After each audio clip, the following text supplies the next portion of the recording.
support of a powerful uncle, and by the time he was 25, he had become a successful trader, the leader of a caravan with a reputation as a shrewd businessman. Muhammad was also known as a man of integrity, and he attracted the attention of a wealthy older widow named Khadija, who hired him to run her caravan operation. Soon after, she proposed marriage. According to the traditional Muslim biographies of Muhammad, he achieved financial success and built a happy marriage. However, he still struggled to find meaning in a world with so much poverty and injustice. I think of the Prophet as being a religious seeker, somebody who was attuned to the notion of a God and of a developing spirituality really within his own life.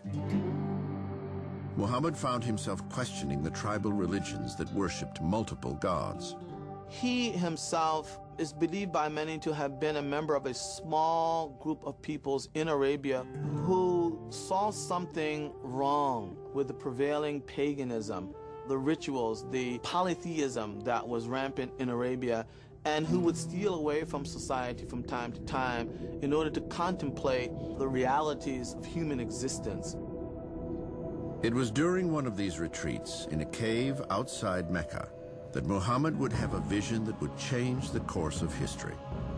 In that cave, according to Muslim tradition, the Word of God would be revealed, setting off a chain of events that helped shape the world as we know it today.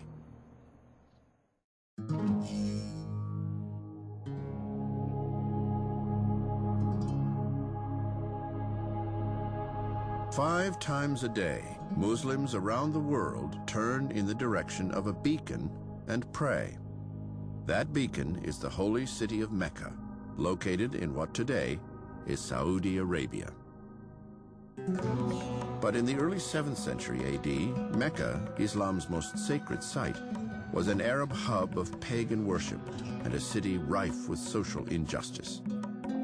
That is, until the birth of one of the world's most sacred texts, the Qur'an.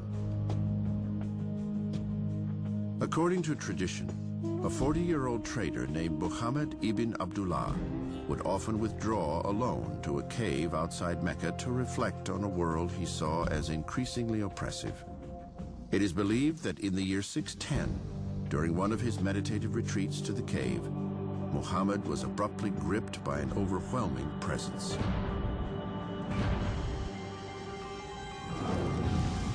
Suddenly, he felt this intense pressure in his chest. He was surrounded by this darkness, and it felt as though he was being clasped by a giant hand and squeezed. He could barely breathe. And in his mind, he heard this voice, and the voice said, "Recite, recite." He was shocked, stunned, probably wondering, did I really hear something? And then, as he heard it again, he finally said, I don't have anything to recite. And eventually, that voice, which tradition tells us was the angel Gabriel, revealed the first verse of the Qur'an. Chapter 96, verse 1. Recite, in the name of your Lord who created humanity from a clot of blood. Recite, for your Lord is the most generous one, who has taught by the pen, taught humanity that which it did not know. This is a very important moment because it's the moment in which Muhammad ceases to be just an ordinary Meccan businessman concerned with society's ill and suddenly becomes what in the biblical tradition is referred to as prophet. And like most prophets, he wants nothing to do with it. Panicked and worried about his sanity, Muhammad sought out his wife Khadija.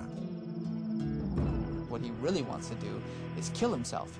But it is eventually Khadija who saves him from this, and who explains to him that he has been called by God, that he has been given a task of prophecy, and that he really has no choice but to make this message known. The revelation in the cave marked the beginning of 22 years in which it said Muhammad received the divine messages that would become the Qur'an.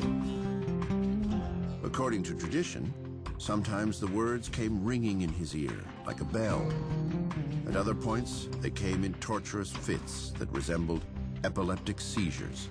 He would go into these convulsions, he would sweat, he would suddenly look off into the distance, he would be almost dead to the observer.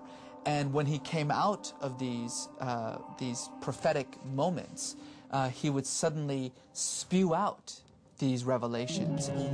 These revelations always seemed to reflect the needs of the Arab people.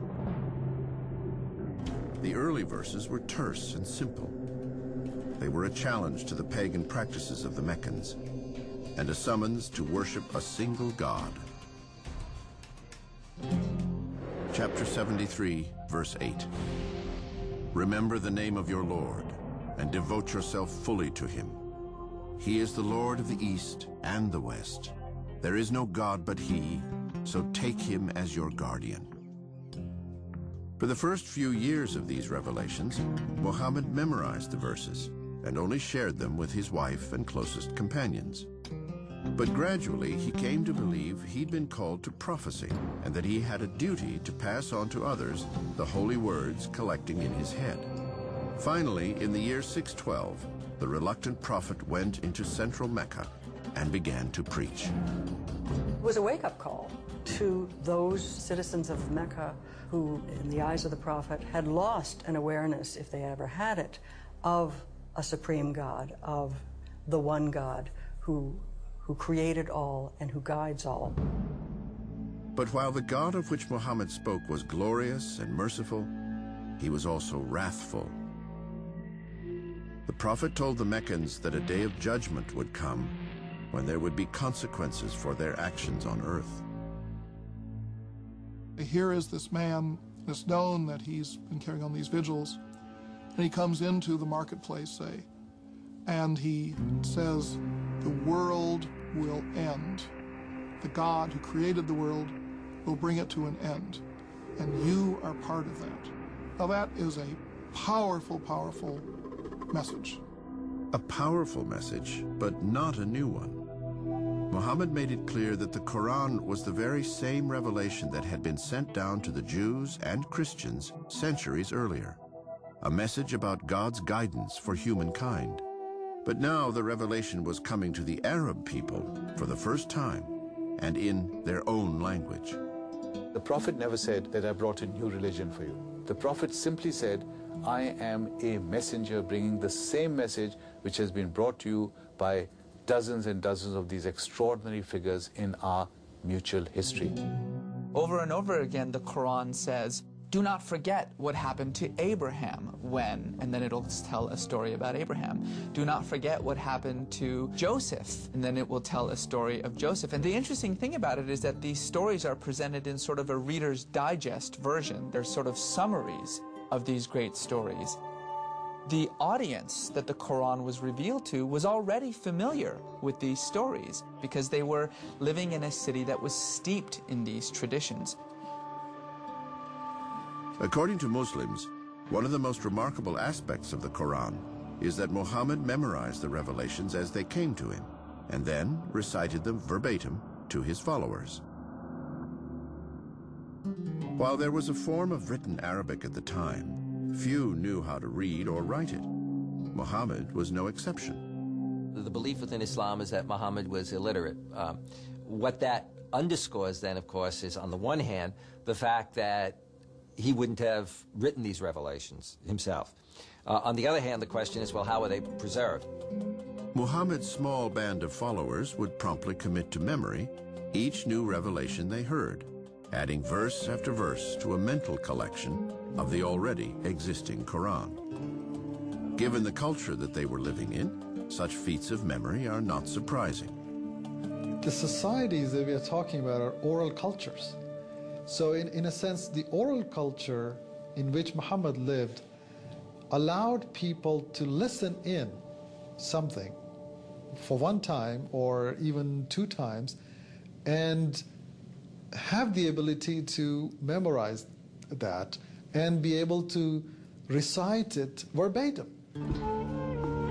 As his catalog of revelations grew, Muhammad continued to preach on the streets of Mecca. gaining a small group of converts.